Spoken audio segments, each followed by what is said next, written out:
At the same time as what is happening now in Afghanistan, people around the world are worried about the Taliban. There are different opinions about Taliban. Some have a very positive attitude towards them, and some say Taliban are monsters. In this video, we have tried to describe the history of the Taliban and its development over the years.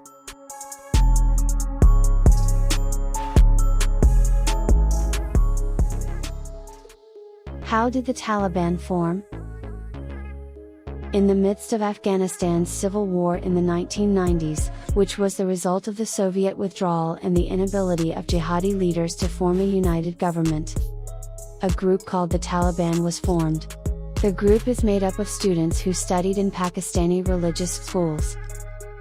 The Taliban, led by Mullah Muhammad Omar, came to power in 1996 with the aim of fighting evil and establishing an Islamic system, and ruled for 5 years.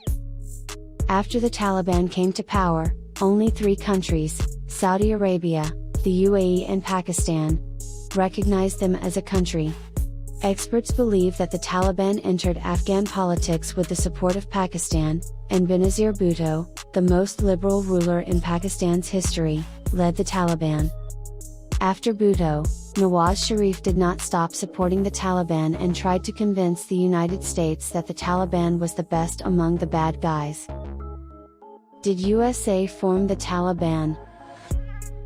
In the twilight of the Cold War, the United States spent millions of dollars to supply Afghan school children with textbooks filled with violent images and militant Islamic teachings, part of covert attempts to spur resistance to the Soviet occupation. As the Washington Post reported in 2002, the United States had spent millions of dollars beginning in the 1980s to produce and disseminate anti-Soviet textbooks for Afghan school children. The books encouraged a jihadist outlook, which was useful propaganda at the time for a Washington driven by the imperatives of the Cold War.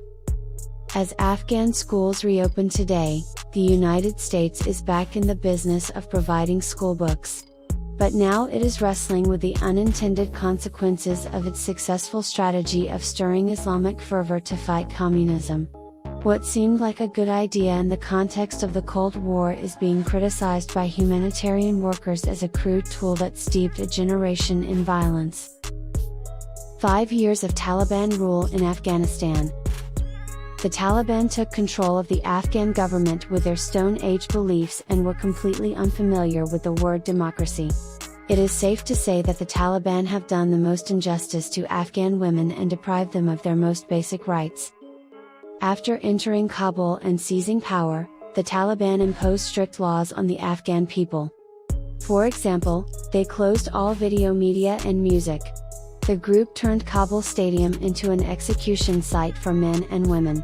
Young people were instructed to cut their hair short and not shave their beards. Women also faced many restrictions, including wearing the hijab.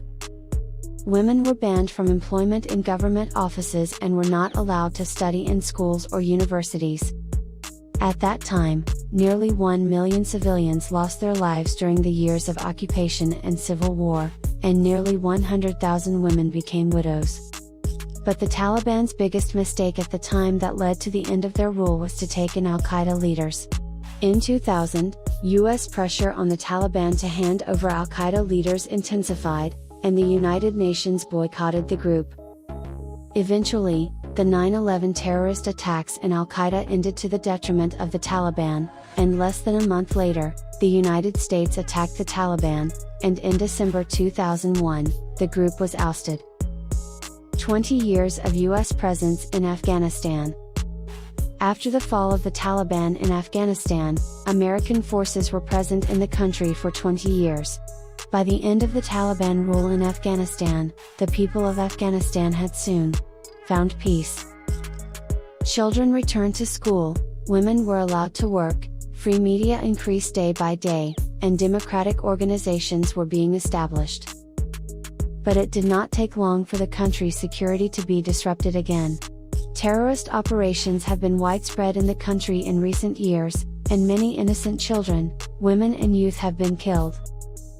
The US military presence may have brought peace to Afghanistan in the first place, but it was a pre-storm calm that ultimately failed to provide security for the country.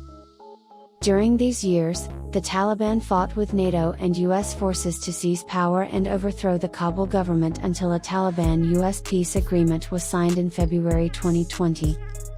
Major US conditions in the agreement included distancing the Taliban from groups such as ISIS and al-Qaeda and not threatening US interests.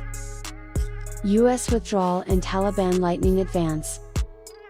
Last year, US troops left Afghanistan as the situation in the country worsened from 20 years ago. The Taliban have begun to advance, but this time with a different. In recent years, the Taliban has negotiated with countries other than the United States, Russia, and China. Change in Taliban, is it real? The interesting thing about the Taliban is that during these 20 years of fighting, they have made changes in their previous manner. Negotiating with other countries and turning to global dialogue is one of the most dramatic changes in this group. 20 years ago, the Taliban used violence and large-scale executions when they captured a city, but today we see them capturing cities in the shortest possible time.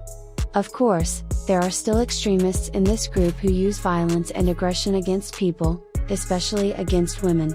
The moderate Taliban have not yet determined what to do with these extremists.